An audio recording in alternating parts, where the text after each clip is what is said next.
All right. I don't even know if this is going to work, if this is going to work right the way I have it planned. Um, my name is Aaron Day, and I'm not uh, very good at posting on anxiety groups, like at all. I'm just not very good at it. I just don't keep up with it, very much.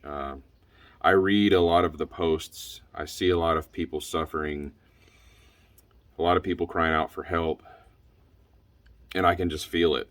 I can just really feel um, the agony and just the way that people are typing and what they post.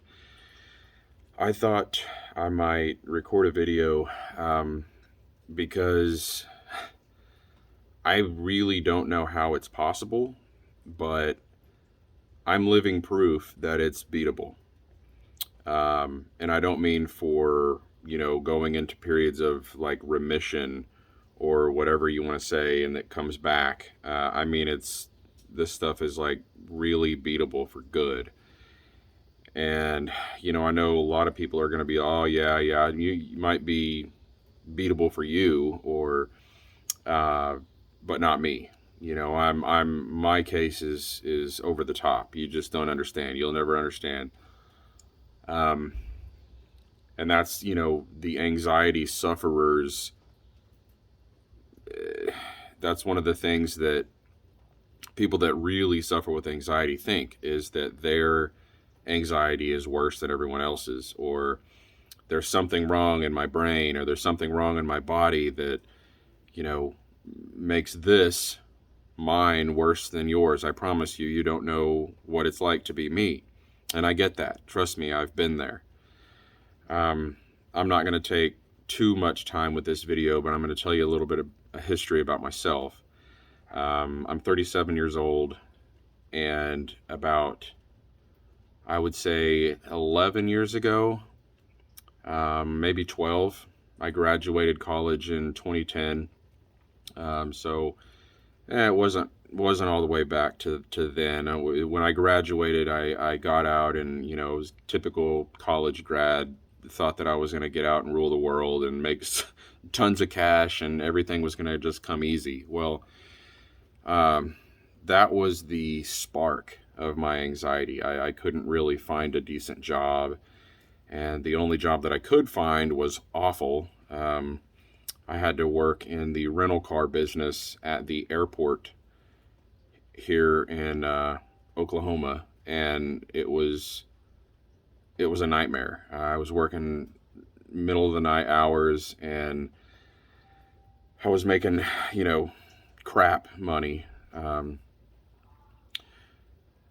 on top of that, my folks were basically telling me, you gotta go, you gotta move out, which is normal. I was out of college, I was 25, and that's normal, nothing out of the ordinary. Um, but anxiety came crashing down on me. I didn't know what to expect. I had no idea what was going on. All the classic symptoms: palms, feet, sweaty, hot flashes, nervous, shaky, tingly hands and feet, heart beating all crazy, dizzy, just feeling like you're going to pass out, a feeling like you're just going to die, like your heart's going to explode, or just wanting to run down the street. And even if you do that, nothing, that doesn't help. Um, it was so bad that, I would have ongoing panic attacks every single night that lasted between the hours of 8 p.m. and 10 or 11, several hours long panic attacks, just constantly. It wouldn't, I was unable to calm down. My heart rate was, you know, twice what's normal. I think what's normal is, like between 60 and 80, and mine was like 180 or 170 or something crazy. My blood pressure was spiking. I mean, everything was awful. So I started going to the hospital, and I didn't have insurance at the time. I wasn't taking company insurance, and so I'd go to the hospital, they'd check out my heart, they'd check out my brain, they'd do a full workup and tell me I had anxiety. And I was like, this is ridiculous. That's not what's going on, you know. Um, I went 3 different times in the span of maybe, I don't know, 6 or 9 months, because I just knew something was going on. So, I mean, trust me, I know how bad it can get and how scary and terrified you get. Um, Sometimes it got so bad, you know, I can completely relate, where you just want to end it, you know, or you just want it to end itself. I mean, your life. Um, you know, and it's when you start having those thoughts, you know, it's bad. You know, it's like really, really bad when you start having those thoughts, where you'd rather just not be alive than experience this anxiety every single day, not be able to live a normal life, not be able to go out in public, not be able to just go put gas in your car because you're afraid you're going to freak out right there in front of everybody. So yeah, I dealt with that for probably about 5 years. And much of that time, it was really difficult to try to hold down a job, to try to function. And I don't know how else to explain what I did, other than I got online and I found a book. It was an online book, and yeah, I had to pay for it. You know, they all make you pay something. But it was just some breathing techniques and some empathetic, I guess, thoughts that you're supposed to have during these breathing techniques. And empathetic, I don't even know if that's the correct word to use. You're just supposed to feel feelings of empathy as you're doing these exercises. But so that helped a little. There was like a 7-minute exercise where you could lay down on your back before bed and breathe in through your nose for like 3 seconds, hold it for like 3 seconds, and then breathe out really slow for 3 seconds. And you did that for 7 minutes. And then the other one was, it was like a 21 second, 28 second or something like that exercise where it was a completely unorthodox exercise that just didn't make much sense to me, because it was kind of like, you need to tackle this. Instead of running from this, you need to tackle it. And I think that exercise was to stop the panic attack as it was happening. And that, oddly enough, is really what kind of unlocked a whole new world for me. Basically, the theory is, you're going to have anxiety and panic attacks as long as you are afraid, as long as it makes you scared. You're afraid of it. So your fear is fueling your anxiety, because we all know anxiety in and of itself is not evil. It's not the devil. It's not, some horrible feeling that no human needs to experience. Anxiety in and of itself is a built-in fight or flight response, I believe, in the amygdala in the brain, that is supposed to protect you. You know, if you're on a roller coaster, it kicks into gear and it makes you kind of afraid, but as soon as you start to scream and put your hands up, you're okay. And you realize everything's going to be fine and you're going to have fun. Same way, if you're in the middle of the woods and you see a bear, it kicks you into high gear and it doesn't make you go, "Oh, let's go pet you. You look so cute." You run. You think of something really fast to do to get out of that situation. Well, that's anxiety. It's there to try to protect you. And basically, anxiety sufferers like myself, like you, have a amygdala, or that part of the brain, that is way too overworked. And the fear of it continues to fuel that.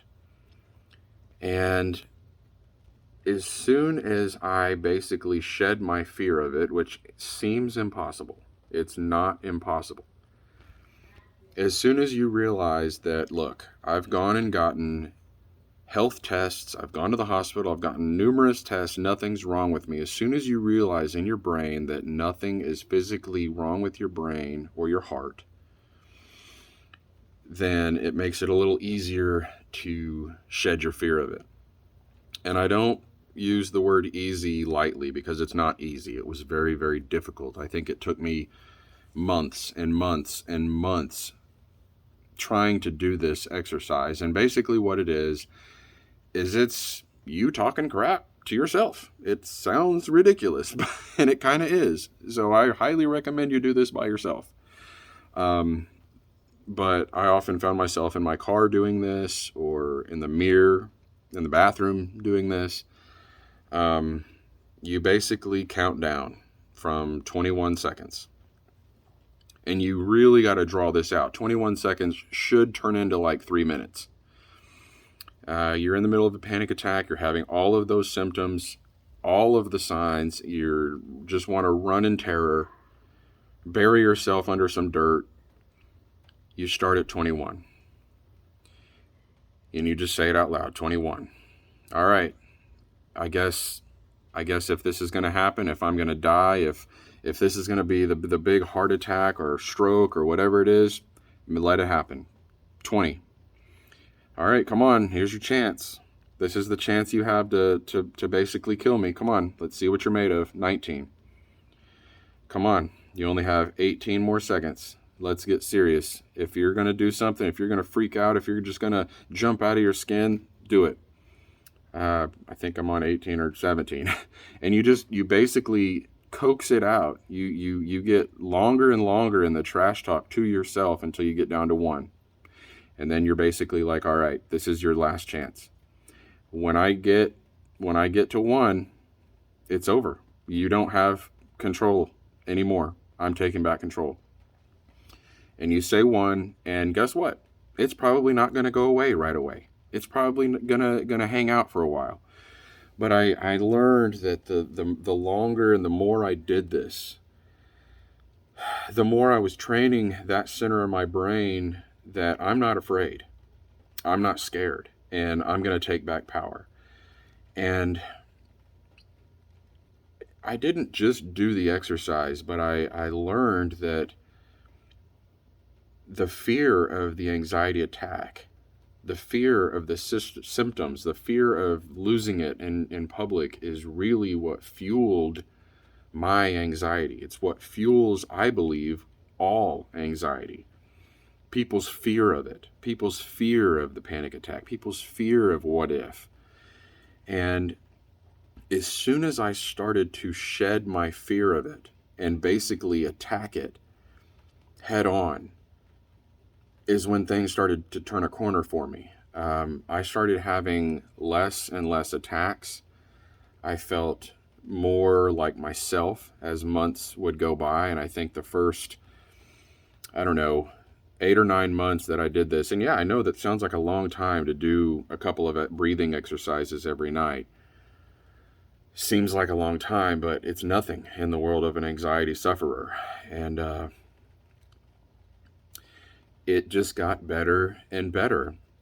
And then I went out to just YouTube, and I found a panic and anxiety hypnosis recording. I don't know if I get any comments on this video. I don't even know if it's going to be posted to this Facebook site or not. I don't even know how this is going to work. I'm going to try it, upload this, see if it goes through. We'll see. If you want a link to that video, just let me know. It's basically just a recording on YouTube, but I converted it to an MP3 and I listen to it on a regular basis, at least once a week. And it, along with my view of panic and anxiety, has changed my life. I have not had an anxiety attack in probably, 5 years or more. Are there times in my life where I feel anxious? Are there times in my life where I feel like it could come back? I do. There are times. I have times like that, but then I think to myself, that's okay. I'm not afraid of it. I have shed my fear of it. So whatever, do your worst. Let's see what you got.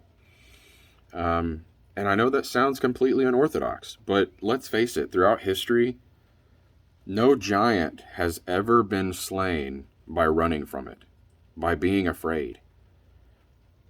The evil of the world, world wars, for example, have been vanquished by tackling it head on, by standing up to it and saying, I'm not letting you take another day of freedom from me. I am in control. I am going to beat you. And it seems like when I made my mind up to do that, things changed. And I believe that that can be the case for anyone, any panic and anxiety suffering individual. So, why am I recording this video? I guess it's because I see posts of people in chaos, in such fear and anguish, and my heart just goes out to them. I want to help people. I'm not a doctor. I'm not even a licensed therapist or anything. I just want to help people. I want to give what I have to others, and I don't want to charge them. I don't want to be, oh yeah, well, make money. I just want to help folks that are going through this stuff, because I think panic and anxiety is the number one mental condition in America right now. And I think it's because of just so much of what's been going on the past, 5 or more years. Government craziness, COVID, you name it. Things have just been crazy. So, if there's anything I can do, I want to try. So, hit me up, comment if you need someone to try to get you through a panic attack. Let me know. I will probably respond with a video or something like this, because I'm not much for typing out a long paragraph and going back and forth. But it is beatable, because I was on a scale of 1 to 10. How bad was it for me personally? It was definitely an 11, maybe an 11 and a half or 12. It was absolutely unbearable. I wanted to die. I did not want to be alive anymore. And now I have a steady job, have a wife, 3 kids, a home, the whole 9 yards. And it's because I just didn't want to be afraid anymore. And I know you don't either. Nobody does. But you're not going to beat it by running from it. You're not going to beat it by being afraid. You're going to beat it by tackling it, by pulling yourself up by your bootstraps and making the decision to fight this thing and not be afraid anymore. So, I don't know. Comment. Let me know what you think, and if you need any help. All right. Aaron Day signing off.